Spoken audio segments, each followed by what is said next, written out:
Ole ke hi kenil mon ki magani ya tuna yan Google camera Gcam manga color pop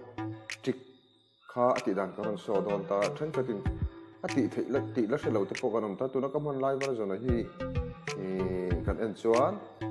F1 mod version 10.2 ni hi chu san wan ti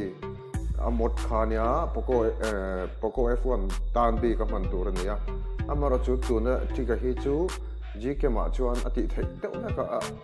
amaro chu modar te zirin ti thei lo na zeu chu oma emi feature color pop feature hi chu akeng de na kani chuan tu nei kan ti chinanga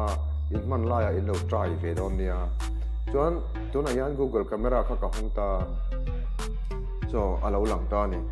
hei hi camera pa ngai kan lua a angle khani ta angle chu a zau bi ta a focus na kha zau ta focus point na zau ta portrait ta kan thak chi hian he angular zoom so ta focus a claim so to ni chuan so la chon bai te so loading ta portrait kan bai te ding ro le sa de ding ro tol nung se te le son a loading ta tha kan han na ta ni chuan tha kan la khan ni tuna vai khat kan click mai khan vai patni in save don ta nei patni in save ta ni chuan pakata ai chuan atnung blur lo in nia ama sa zo ge atnung blur ani ta chu wang chuan atnung blur aron lan che hian he tlaya ama share button atwai lam panga hian eni la share button noi che hian volume control ani om taki om hetai edit na nia edit nai kan click ta edit na kan click khan hetlайн color pop ti la om ta color pop kan click le khan a background zong che ki tuna khian a background zong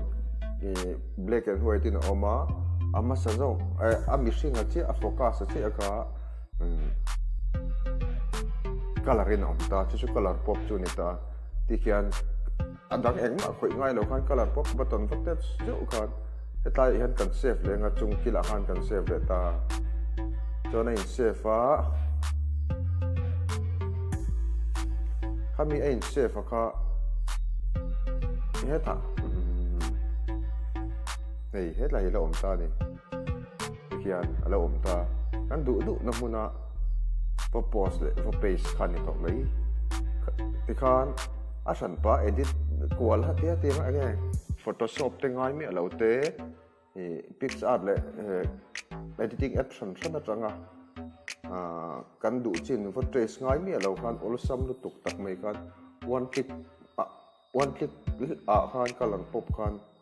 kan ti dang lam thei ve ka chu mitam takina Google camera Gcam an lom em na chan to ni a hei hi kan lo la mang ngai lo mo kan lo la hre ngai lo ni chuan e video kal tlang yan lo ti ve chin la nangma Gcam man lai ka na man thei lo ti ve chin la iti thei ngei po kan ringa iti thei lo ni chuan ni device mir tur Gcam support dang po om ngei kan ringa chu bang chuan in lo hlok pui ngei dei sei chungin tun tumatan chungin du tok khatanga chuan heti ang video dang in mule zel du chuan he channel hi min lo subscribe sak ula notification button min lo on sakanga he video hi min lo like sakin min lo comment sak ula khongai min lo share pui